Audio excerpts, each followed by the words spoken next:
On Shavuot, Jews around the world read the Book of Ruth. So in addition to commemorating the giving of the Torah on Mount Sinai, Shavuot is also celebrating female empowerment.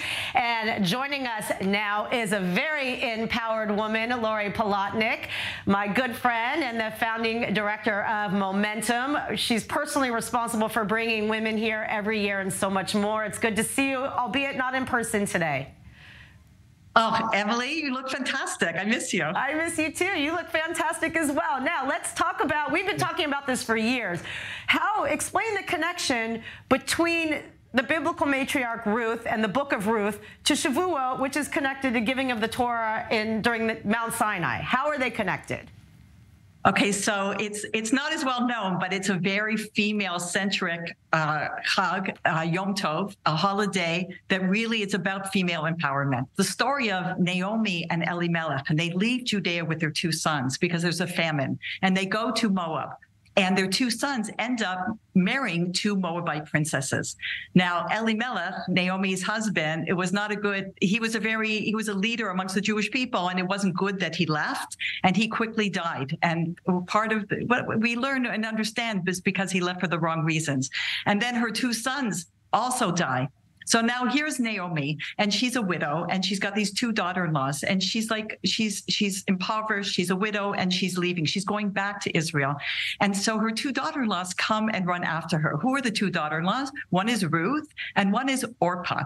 So Orpah, fun fact, is really what Oprah Winfrey's mother wanted to name her, but it was misspelled on the birth certificate. So really, she was named after this biblical character. So Orpah and Ruth run after Naomi, and they want to go back with her. And Naomi says, "No, don't come with me. It's a hard life, and you stay and have a different life." So Orpah kisses her and stays, but Ruth goes after her. And she says, of course, the very famous line, "Where you go, I will go. Where you live, I will live. Your nation is my nation, and your God is my God."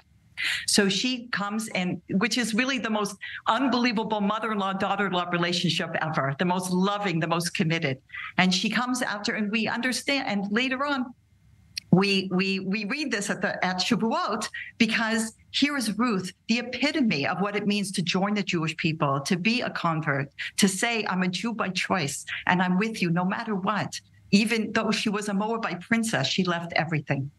So at Shavuot, we all stand at Har Sinai. We commemorate that moment where we say Na'aseh v'nishma. We all accept the Torah. We all become part of the Jewish people. That's when we became a Jewish nation.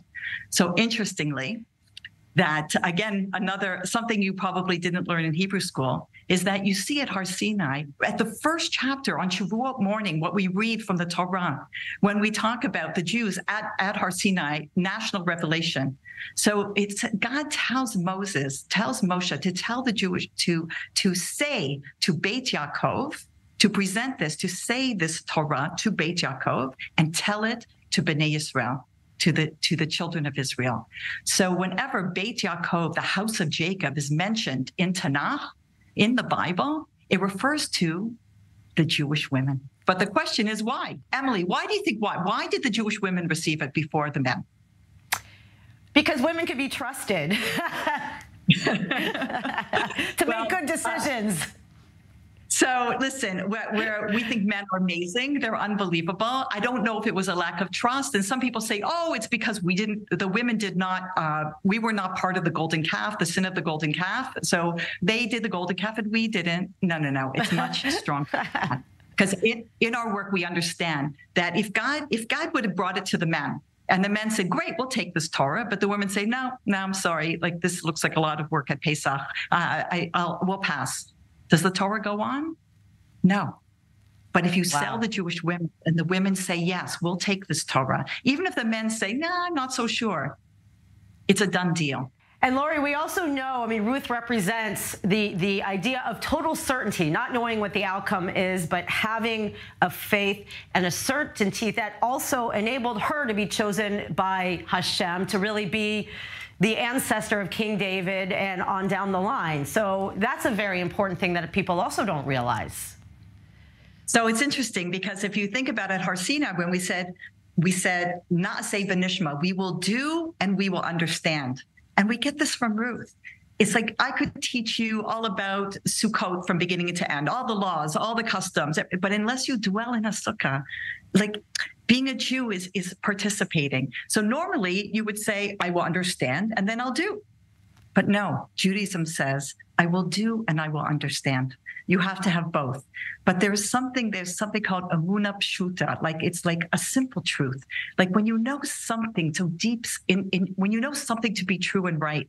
When we started Momentum in 2008, people said women will never come. It's the worst economy since the Great Depression. Like this will never happen. But when you know something to be true and you want to do something and something that's just deep inside you, like no matter what there are naysayers, you have to go with that. So what is that gut feeling? That's your neshama. That's your soul. And when you go with that, when you lead with your soul, your body at the beginning might be like, well, no, what if I fail? What if something's going to happen? What will people think? But if you lead with your soul, your body will eventually fall into line. But if you lead with your body, your soul will never, ever be happy. Wow. Wow, Lori, that is such a deep thought to end on. Thank you so much, as always. And it's always so good to see you next time in person. Please, it's been too long. I hope so. Thank you so much, Emily. Bye.